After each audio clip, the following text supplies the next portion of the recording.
Beneath the inky depths of the North Atlantic, cloaked in eternal darkness and shrouded by the eerie silence, lies the skeletal remnants of a bygone era. The RMS Titanic, once the crown jewel of the White Star Line and the embodiment of Edwardian luxury, now a tragic monument to human hubris. Departing Southampton on her maiden voyage on the 10th of April 1912, she carried in her belly more than 2,000 souls, each bearing their own dreams of a new world. Yet for many, their dreams would be cruelly engulfed by the icy waves, their fates sealed by the ship's calamitous encounter with an iceberg.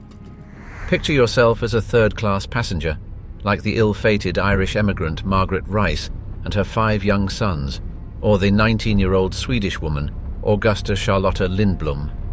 Squeezed into the belly of the unsinkable Leviathan, away from the opulence of the first-class decks, what would you have witnessed in those harrowing final hours? It was a hierarchy of survival, a brutal manifestation of the class division that reflected the society of the early 20th century. As the horrifying reality of their fate dawned, the third-class passengers found themselves trapped in a merciless dance of death, locked behind gates, barriers not just of steel, but of social standing. As the poignant quote from ship survivor Jack Thayer resonates, "The sounds of people drowning are something that I cannot describe to you, and neither can anyone else. It is the most dreadful sound." Join us as we dive into the forgotten stories of the third-class passengers of the Titanic, whose lives and deaths were dictated by their ticket class. Welcome to the diary of Julius Caesar. The Leviathan's birth, crafting the Titanic. In the heart of Belfast, Northern Ireland, the colossal feat of engineering known as the Titanic began to take shape in the year 1909. Housed within the Harland and Wolff shipyard, under the auspices of the diligent shipbuilder Thomas Andrews, the Titanic was more than a vessel.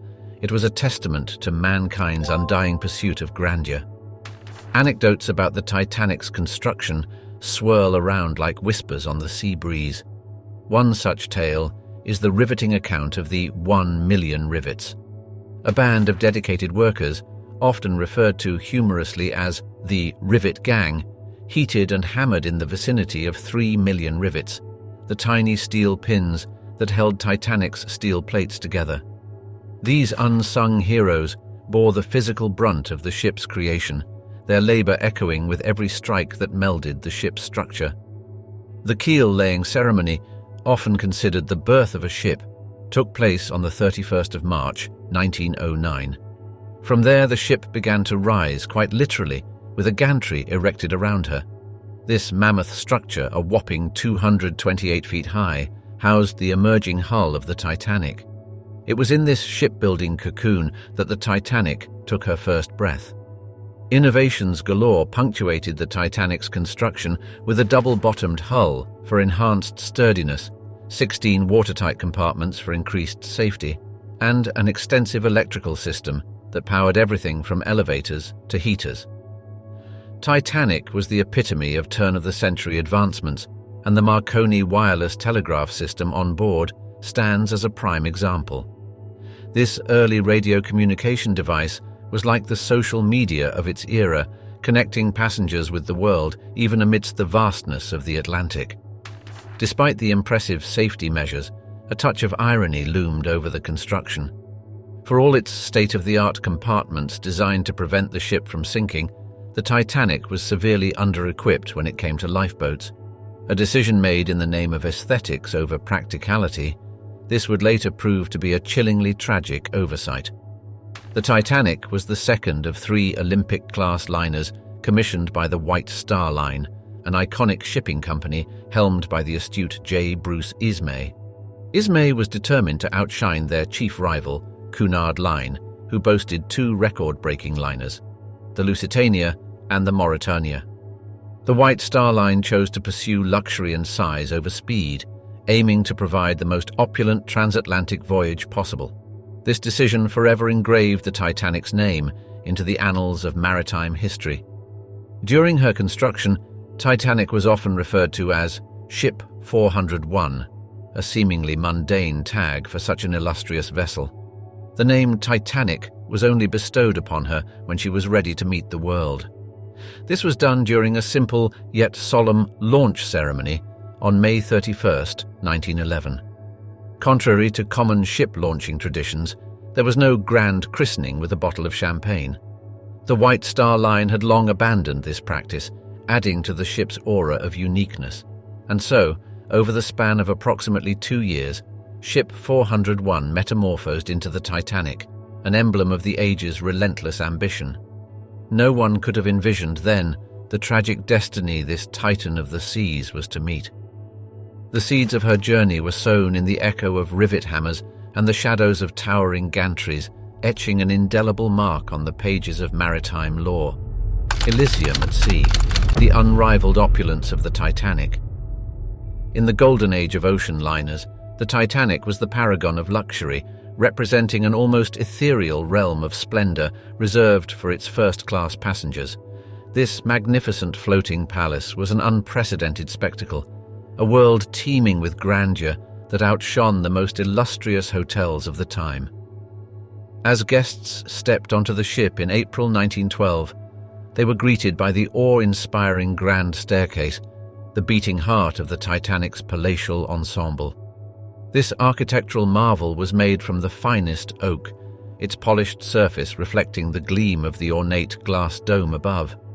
The crowning glory of the staircase was a clock ensconced in an intricate panel titled Honor and Glory Crowning Time, a poignant symbol considering the ship's fate. Yet the grand staircase was merely the overture in the symphony of decadence that was the Titanic. Strolling through the ship, one would encounter the lavishly decorated first-class dining saloon, a space exuding elegance and charm. It was here that esteemed passengers like Colonel John Jacob Astor IV and Benjamin Guggenheim dined on sumptuous meals, their silverware glinting under the electric chandeliers. Rumor has it that Chef Auguste Escoffier, the king of chefs and the chef of kings, was a consultant for the Titanic's menu. The delicious irony, however, was that the ship's much-vaunted à la carte restaurant was not part of the White Star Line, but was instead leased out to Italian hotelier Luigi Gatti. Beyond dining, the Titanic aimed to serve as an oasis of pleasure and recreation. The gymnasium, under the guidance of the enthusiastic Mr. Thomas Macaulay, was a wonderland of Edwardian fitness. Passengers could try their hand at the electric camel or the mechanical horse, devices that were the forerunners of modern gym equipment. They could row on a mechanical rowing machine, looking out at the endless expanse of the sea, a sight that lent a novel dimension to their exercise routine.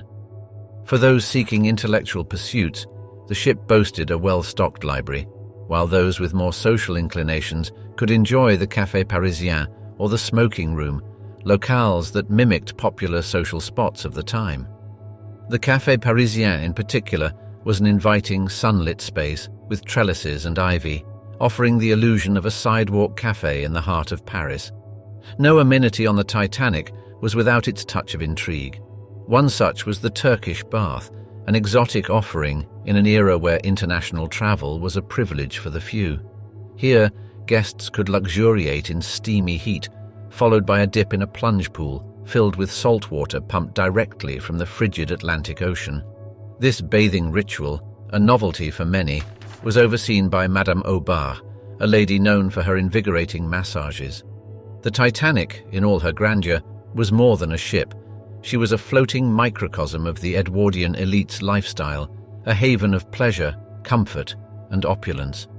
The first-class passengers aboard her maiden voyage were blissfully unaware of their looming fate, lost in the whirl of splendor that was their home at sea. Hopes and dreams below deck, the tale of Titanic's third-class passengers. On that fateful voyage in April 1912, the Titanic was not only a testament to the peak of Edwardian opulence, it also carried the dreams of a new life for hundreds of third-class passengers. These hopeful souls, carrying their aspirations in modest suitcases, found their quarters below deck, far removed from the decadence that defined the first class. The third-class accommodations were a study in modesty, with rooms designed for 2 to 6 occupants, in stark contrast to the plush private suites above. They were furnished simply, with bunk beds, a wash basin, and a small cabinet. But even these humble quarters represented a leap forward in travel conditions for the less affluent passengers. The White Star Line had made a concerted effort to provide better than steerage class on other ships, offering comforts like linens and heated cabins. Yet the experience aboard the Titanic was vastly different for these passengers. Recreational facilities were modest at best. They could gather at the common room for music, laughter, and camaraderie. Anecdotes of impromptu music sessions and lively dance sequences resonate with the spirit of resilience and shared humanity among these passengers. Irish immigrants like Margaret "Molly" Brown were known to share traditional Gaelic songs, their voices creating a melodious escape from the humdrum routine. In a nod to the cultural diversity among third-class passengers, the Titanic provided meals that catered to varying tastes. Breakfast items like porridge, smoked herring, and jacket potatoes offered wholesome nourishment, while dinner menus showcased a range of simple yet hearty dishes. The meals served were an indicator of the multicultural tapestry that composed the third class. A tale often shared is that of the Goodwin family, who were traveling to start a new life in America. The family of 8 had to make do with minimal space, and yet the spirit of adventure made this a thrilling experience for the children. The tight-knit spaces fostered a sense of community, where stories, aspirations, and kindness were shared as readily as loaves of bread. Yet, all was not perfect. The maze-like layout of the ship often left these passengers disoriented. Adding to the woes were the language barriers, as many of the third-class passengers were immigrants who spoke little English. Despite these hurdles, many third-class passengers considered the journey aboard Titanic a grand adventure. Teenager Kate Gilnar viewed the voyage as a gateway to freedom, later reminiscing about the excitement she felt when she first boarded the ship. To her and many others, the Titanic was a stepping stone to a brighter future. Interestingly, third-class children had the privilege of experiencing a slice of the ship's luxury. The strict class barriers were softened for them, and they were allowed to explore parts of the ship that were otherwise inaccessible to adults. The rambunctious 6-year-old Frank Goldsmith was known to have ventured to the second-class open space, where he reveled in the freedom it offered. The fate of the third-class passengers was intrinsically tied to their location on the ship. When disaster struck, the reality of their situation came into sharp focus. While first-class passengers were alerted promptly, those below deck found out about the iceberg only when water began seeping into their quarters. In the ensuing chaos, many struggled to navigate the confusing pathways, and family units like the Goodwins were tragically lost to the icy depths. The souls of the sea. Intriguing personalities aboard the Titanic. A ship is merely a vessel, given life and character by the people who inhabit it. This was never more true than for the Titanic, whose short-lived voyage was populated by an intriguing cast of characters whose stories echo through history, captivating our imaginations. The Titanic's tale begins with its creators. 2 figures stand out: Thomas Andrews, the ship's designer, and Bruce Ismay, the managing director of the White Star Line. Andrews was a man consumed by his craft, obsessing over every detail, every rivet. His vision was brought to life in the gargantuan form of the Titanic, an achievement that brought him great joy which was evident during the ship's maiden voyage. On the other hand, Ismay was a man driven by ambition, always seeking ways to outshine the competition. His goal for the Titanic was to create not only the largest, but also the most luxurious ship afloat, an objective he achieved, though with a tragic outcome. The Titanic was also home to a diverse array of passengers, each with their unique stories. Among the glittering ensemble in first class was the unsinkable Margaret Brown, a woman of spirit and fortitude. Having struck gold literally and metaphorically, she was on her way back from Egypt when she boarded the Titanic. Little did she know that she would be remembered for her leadership and compassion in the face of the disaster, earning her the nickname Unsinkable. The narrative shifts starkly as we move to the ship's bowels, where the crew toiled away. Men like Frederick Fleet, the lookout, lived in a different world from the opulence above. Fleet, who spotted the fatal iceberg but was powerless to prevent the disaster, later remarked sorrowfully, if only we had binoculars." Despite the tragic end, the spirit of heroism and selflessness shone brightly in the ship's final hours. Captain Edward Smith, a seasoned seafarer, showed extraordinary composure, commanding his crew till the very end, his final words echoing the nautical ethos. "Be British, boys, be British." Meanwhile, the ship's band, led by Wallace Hartley, continued to play, providing a calming refrain to the unfolding chaos, their melody a poignant testament to their courage. But the Titanic wasn't all about the rich or the crew. It was also a vessel of hope for hundreds of third-class passengers dreaming of a new life. Individuals like 19-year-old Irish girl Annie Kelly, who was traveling to America to be a maid, remind us of the myriad personal dreams and ambitions that were aboard the ill-fated ship. And then, there were those who added an element of mystery to the ship's journey. J.P. Morgan, the American financier behind the International Mercantile Marine Company, was supposed to be on the ship but cancelled at the last minute. His lucky escape has been the subject of much speculation and intrigue over the years. Yet, for all the lives saved and lost, one cannot overlook the ship's legacy. The sinking of the Titanic became a catalyst for significant maritime safety improvements. The man leading many of these changes was Harold Bride, one of the Titanic's 2 wireless operators who survived the disaster. His testimony about the importance of wireless communications in emergencies influenced the decision to mandate around-the-clock radio watches on ships. A time capsule afloat, unraveling daily life on the Titanic. As the clock struck noon on April 10, 1912, the RMS Titanic began its maiden voyage from Southampton. The ship, an embodiment of luxury and technology, was a microcosm of Edwardian society, and daily life on it was a blend of mundane routines and grand opulence. Dawn aboard the Titanic was marked by a steward's knock with a friendly, "Good morning, it's 7:30. After dressing, the passengers would head for breakfast. Those in the first class enjoyed their meal in the lavish dining saloon, with dishes like eggs argyle and grilled mutton chops. Contrastingly, in the third class, meals were hearty but simple, served in communal dining halls, echoing the community's camaraderie. As the morning sun splashed over the Atlantic, physical activities were on many agendas. The ship was equipped with a gymnasium, open to first-class passengers.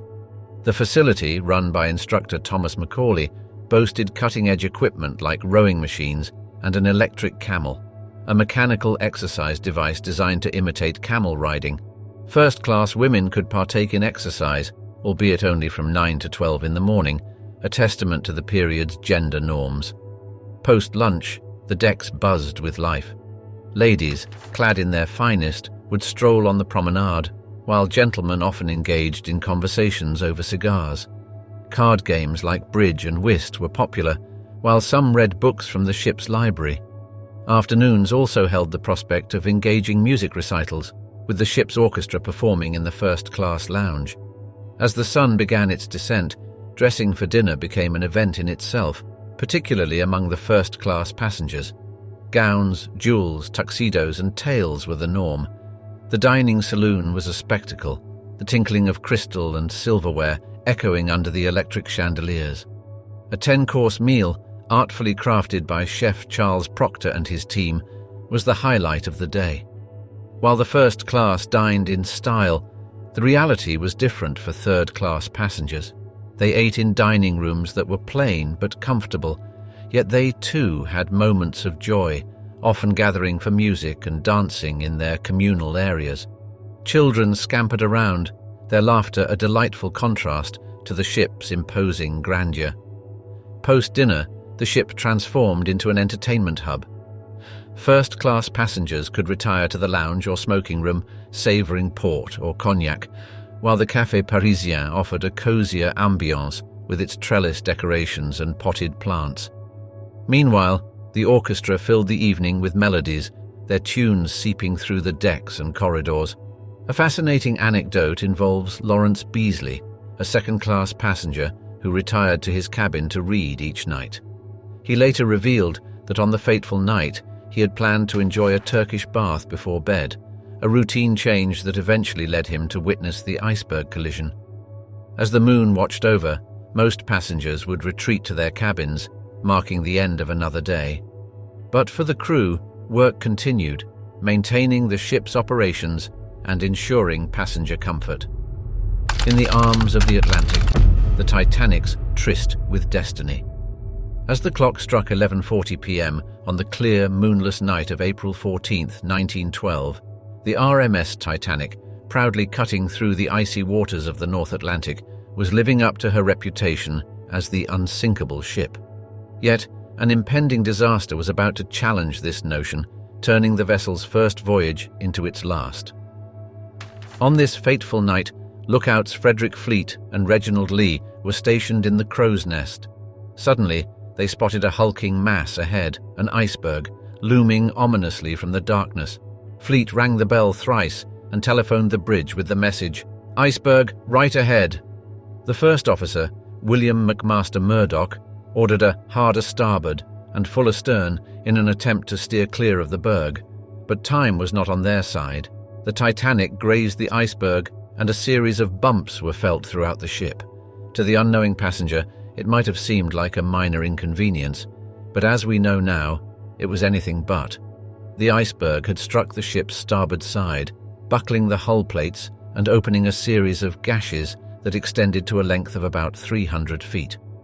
Captain Edward John Smith, a seasoned mariner, soon realized the gravity of the situation. After consulting with shipbuilder Thomas Andrews, it was clear that the Titanic, once deemed invincible, was doomed to sink within a couple of hours. An eerie calm followed the initial shock of the collision.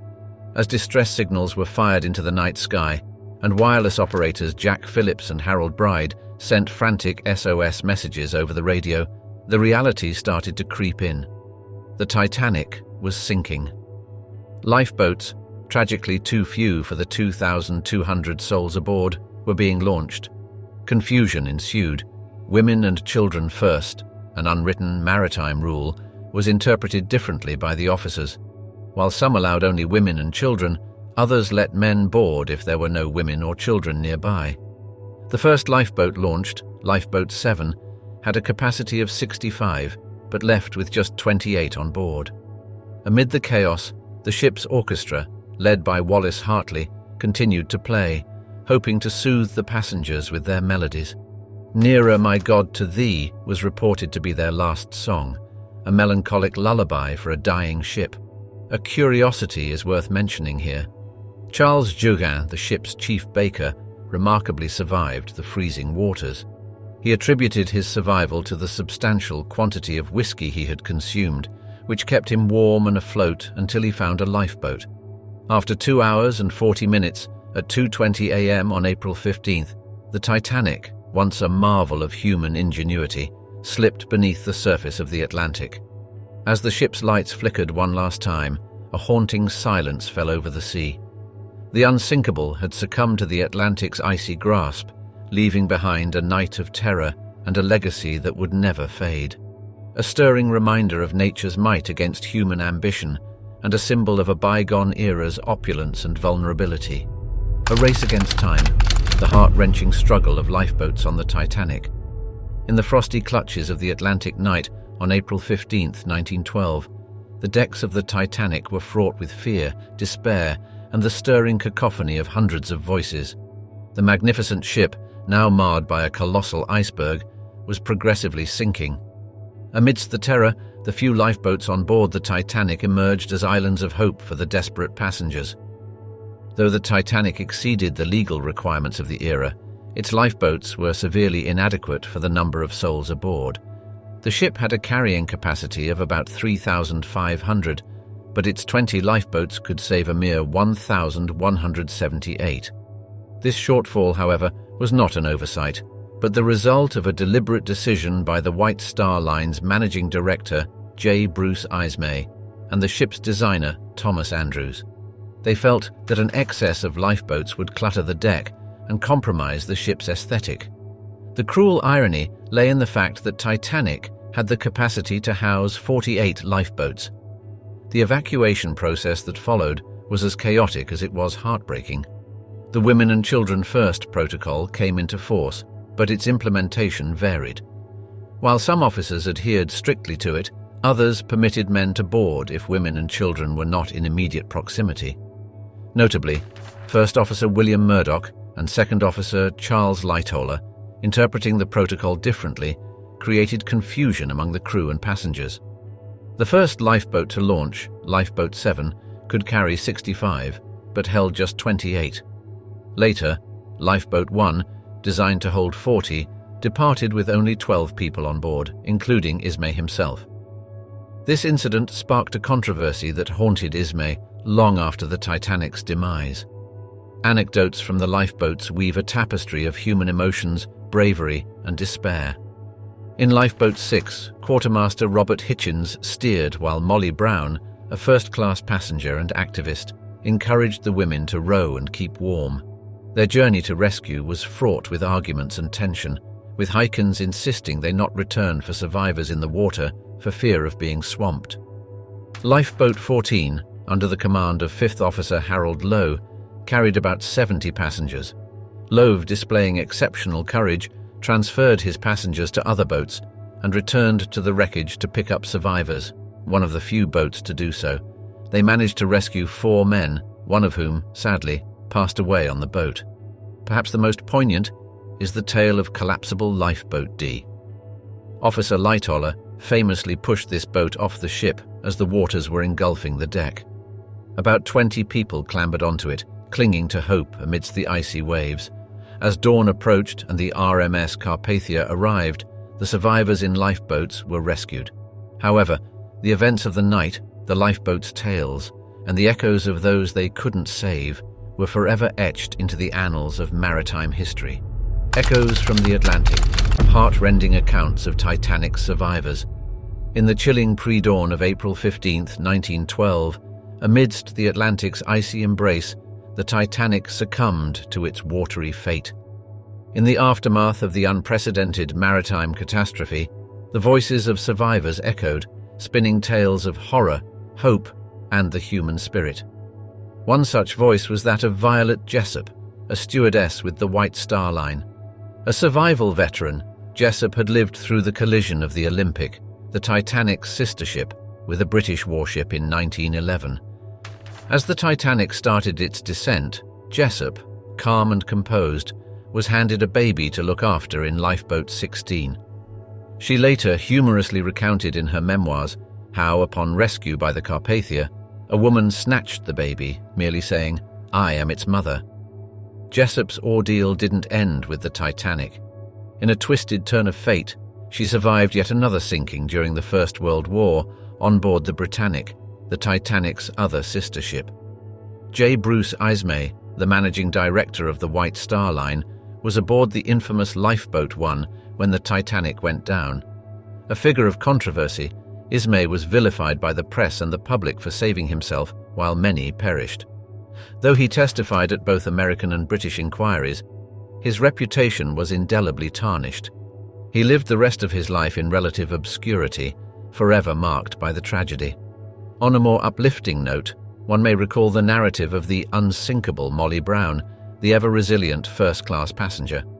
Molly played a crucial role in Lifeboat 6, motivating the women to row and keep warm.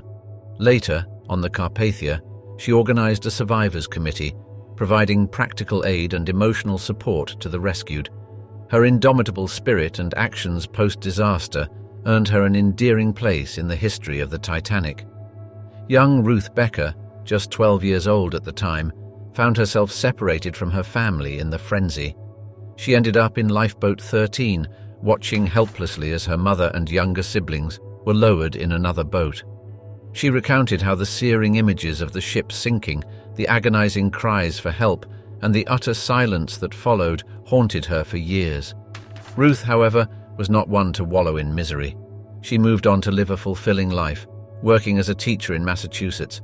Arguably the last survivor, Milvina Dean, was only 9 weeks old when the Titanic sunk.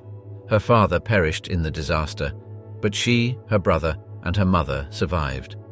Milvina's life was punctuated by financial difficulties, and she occasionally sold her Titanic-related memorabilia for income. In the twilight of her life, fellow survivors, historians, and enthusiasts cherished her presence at Titanic conventions. Beyond the iceberg, the myths and mysteries of Titanic. An aura of intrigue and myth often shrouds historical incidents of grand magnitude, and the Titanic's tale is no exception. The ship, in its tragedy and grandeur, has become a breeding ground for fascinating stories and conjectures that only deepen the mystery of the ill-fated vessel. At the forefront of these tales is the perception of the Titanic as the unsinkable ship, a notion that has persistently permeated popular culture. The myth emerged due to the Titanic's advanced safety features for its era, including watertight compartments and doors.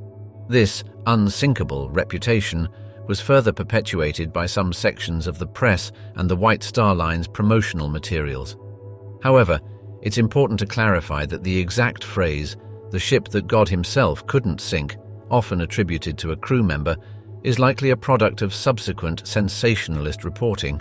Nonetheless, the pervasive idea of invincibility played its part in the unfolding tragedy, affecting decision-making and evacuation procedures.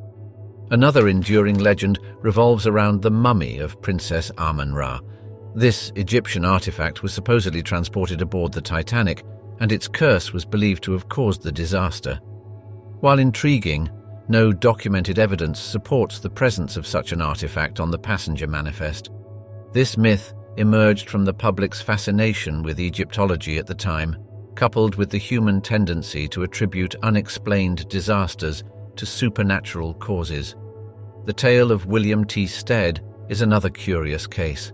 A renowned journalist, Stead was known for his eerily prophetic articles about a ship that meets its end due to insufficient lifeboats.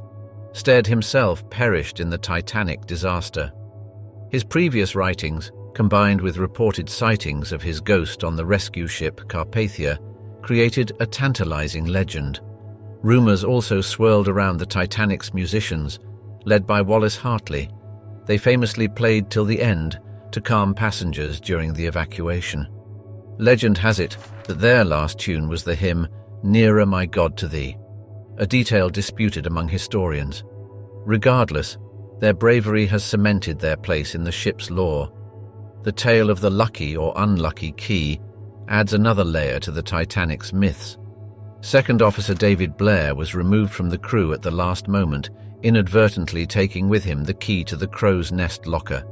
Some believe this locker contained binoculars that could have spotted the iceberg in time. While the presence of binoculars in the said locker is speculative, the story adds an element of "what if" to the Titanic saga. One of the more far-fetched theories is about the ship's number. In a mirror, 390904, the Titanic's supposed hull number supposedly read "No Pope," allegedly igniting religious unrest. In reality, the hull number was 401, and the "No Pope" story is purely a fabrication. In the wake of the iceberg, the aftermath of Titanic's tragedy. The last of Titanic's distress signals had barely faded into the silent expanse of the North Atlantic when the Cunard liner Carpathia, under Captain Arthur Rostron's command, appeared as the dawn's first light broke on April 15, 1912. Rushing in response to the desperate calls for help, Rostron and his crew faced the monumental task of rescuing the Titanic's survivors, scattered amidst lifeboats and debris in the icy water. As the survivors climbed aboard, the reality of the disaster came crashing down. The unsinkable Titanic had succumbed to the sea, taking with it more than 1,500 lives. The news of the Titanic's sinking sent shockwaves across the world, spurring immediate action from various parties. Two prominent inquiries were launched to investigate the catastrophe, one by the United States Senate, led by Senator William Alden Smith, and the other by the British Board of Trade, led by Lord Mersey.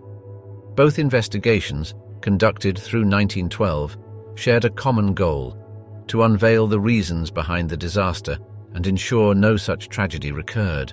Smith's investigation started while Carpathia was still docked in New York, offering first-hand accounts from the survivors. Key issues discussed included the inadequate number of lifeboats, the ship's speed, and the negligence of the crew in heeding iceberg warnings. These inquiries birthed a memorable quote from the ship's second officer, Charles Lightoller, who stated, "To the best of my knowledge, an iceberg has never been known to sink a ship," a sentiment that, in light of recent events, carried a heavy irony. Lord Mersey's investigation in Britain echoed many findings from the US inquiry, but also shed light on the class disparities in the disaster. The survival rates of the first-class passengers dramatically overshadowed those of the third-class passengers, underlining the severe social inequalities of the time. These investigations sparked significant changes in maritime safety regulations. One pivotal outcome was the formation of the International Convention for the Safety of Life at Sea, SOLAS, in 1914. The convention established standards for lifeboats, crew training, and ice patrols, forever changing maritime safety. A significant rule was that every ship should carry sufficient lifeboats for all on board, a direct response to the Titanic's deficiency. In the wake of the disaster, public sentiment turned against J. Bruce Ismay, the managing director of White Star Line, who had survived the tragedy. His decision to save himself while the ship sank tarnished his reputation, and he resigned from his position in 1913. Another fascinating development came in the form of changed communication codes. The catastrophe led to the replacement of the Marconi Company's CQD distress signal with the now universally recognized SOS. The Titanic was one of the last ships to use CQD, and some reports suggest that it was also one of the first to use SOS. As Walter Lord, a renowned author on Titanic's history, rightly said, "In her Titanic's loss, 1,500 people perished. In her story, they live forever." A ghost resurfaced, the tale of Titanic's underwater rediscovery. In the decades following the Titanic's tragic sinking, the exact location of her resting place remained a mystery. The seemingly insurmountable task of finding and reaching the ship, deep within the abyss of the North Atlantic, proved too challenging for the technology of the time. The story, however, took a dramatic turn in 1985 due to the determination and pioneering spirit of Robert Ballard. Ballard, a US Navy officer and oceanographer, had long been captivated by the Titanic's tale. With a curious mind, innovative thinking, and backing from Woods Hole Oceanographic Institution and the French Research Institute for the Exploitation of the Sea, Ballard set out to solve one of the ocean's most enduring mysteries. On September 1, 1985, after weeks of searching and deploying the advanced unmanned submersible named Argo, Ballard's team finally discovered the Titanic's wreckage. Lying approximately 12,500 feet below the surface and about 370 miles off the coast of Newfoundland, the ghost of the Titanic was finally found. A year later, Ballard returned, this time aboard the submersible Alvin. They embarked on a daring exploration, capturing the haunting images of the Titanic's ghostly silhouette. It was Ballard who profoundly said, "We are the only visitors to a museum of the deep, and we must respect it as such." The exploration revealed the ship had split in two, the stern and bow sections lying some 600 meters apart, surrounded by a sprawling debris field. Items of everyday life, from wine bottles to children's toys, lay scattered on the ocean floor, poignant remnants of the lives lost. But it was not just a matter of exploration. The discovery sparked a great debate about the ethics of disturbing the site. Ballard, considering the site a maritime memorial, had deliberately left everything untouched. However, subsequent expeditions led by others didn't share the same restraint. Artifacts were retrieved, and exhibitions were organized, causing controversy. Ballard later admitted his regret at not being able to secure the site's legal protection. Among the curiosities arising from the underwater explorations is the rustical phenomenon. These intricate structures, resembling icicles, are the byproducts of bacteria consuming the iron of the wreck, slowly disintegrating the once mighty ship. Some scientists predict that by 2040, there might be little left of the Titanic but a rust-stained imprint on the ocean floor.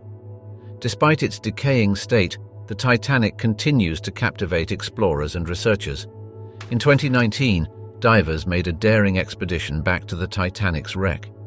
The first in 15 years, This exploration revealed the increasing rate of decay, further highlighting the need for preservation and respectful exploration. It was indeed Ballard's discovery that propelled the Titanic back into the public eye. But his greatest achievement may have been in shifting the perspective on the site, from a wreck to be plundered to a memorial to be respected, a sentiment echoed by historian John Maxton Graham, who noted, "She, Titanic, is a pop artifact, as much a symbol of her age as of ours." As we approach the wreck's centennial rediscovery, Ballard's words echo louder than ever, reminding us that the Titanic's legacy is not just in the objects retrieved, but in the stories they tell and the respect they command. "I chose not to take anything, not to disturb the sanctity of the site," he said. "The Titanic is not a treasure ship, it is a monument." From depths to spotlight, the cultural rebirth of Titanic and her timeless monuments. The Titanic, as a symbol of the triumph and tragedy of human endeavor, has left an enduring impact on our collective cultural consciousness. More than a century later, her story continues to inspire films, literature, and an assortment of other artistic expressions. The 1997 movie, Titanic, directed by James Cameron, is perhaps the most prominent example. The film spectacularly encapsulates the ship's grandeur and tragic end, making it an unforgettable visual experience.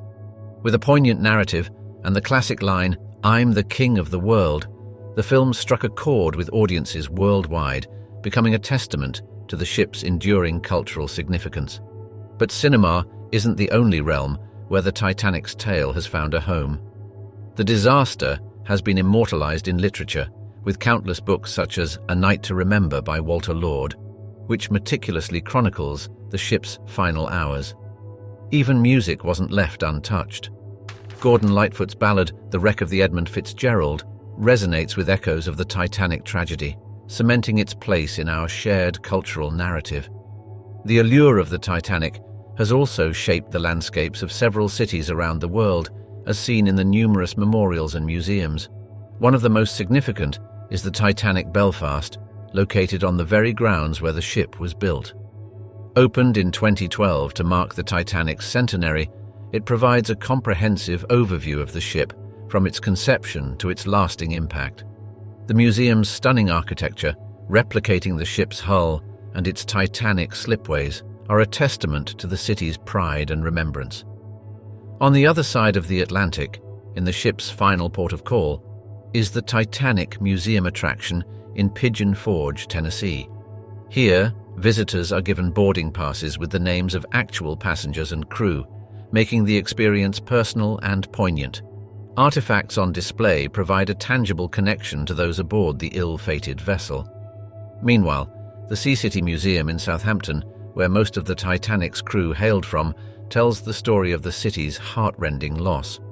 Its centerpiece, a 1/25 scale interactive model of the ship, vividly brings the Titanic's story to life. Monuments, too, play a crucial role in preserving the memory of the Titanic. The striking Titanic Memorial in Washington, D.C., a statue of a man with arms outstretched to the sky, was erected by women of America in memory of the men who showed, "Greater love hath no man than this, that a man lay down his life for his friends." Equally noteworthy is the Titanic Musicians Memorial in Southampton, dedicated to the 8 musicians who continued to play as the ship sank, offering solace through their art. The inscription, "Their music will be heard forever," symbolizes their selfless sacrifice. As historian John Wilson Foster aptly noted, the Titanic, name and thing, will stand for all time as a monument and warning to human presumption. As we disembark from this immersive journey, tracing the majestic Titanic's trajectory from her birth to her enduring afterlife, we remain captivated by her tale, one that has spanned continents and centuries. A tale of grandeur and sorrow, courage and sacrifice, woven into the fabric of our shared human narrative. Her story is inscribed not only in the records of history, but etched into the collective consciousness, immortalized through art, literature, film, and the many memorials dedicated in her honor. In the words of historian Walter Lord, "In every disaster, there's always a point of no return, beyond which things will never be the same." The Titanic, and her fateful voyage forever altered our perception of human progress and the power of nature, serving as a potent reminder of our vulnerability despite our towering ambitions. As we navigate the currents of time, let us remember the Titanic, her grandeur, her tragedy, and the indomitable human spirit that refused to be sunk, that continues to resonate, echo, and inspire. As we chart our own courses, may we carry the lessons of the Titanic with us, etching them not only into the steel of our vessels, but into the very marrow of our humanity. And as the last echoes of her SOS fade into the silent night of history, the Titanic remains ever present, whispering her story to those who would listen, reminding us of the depth of our courage and the strength of our collective memory.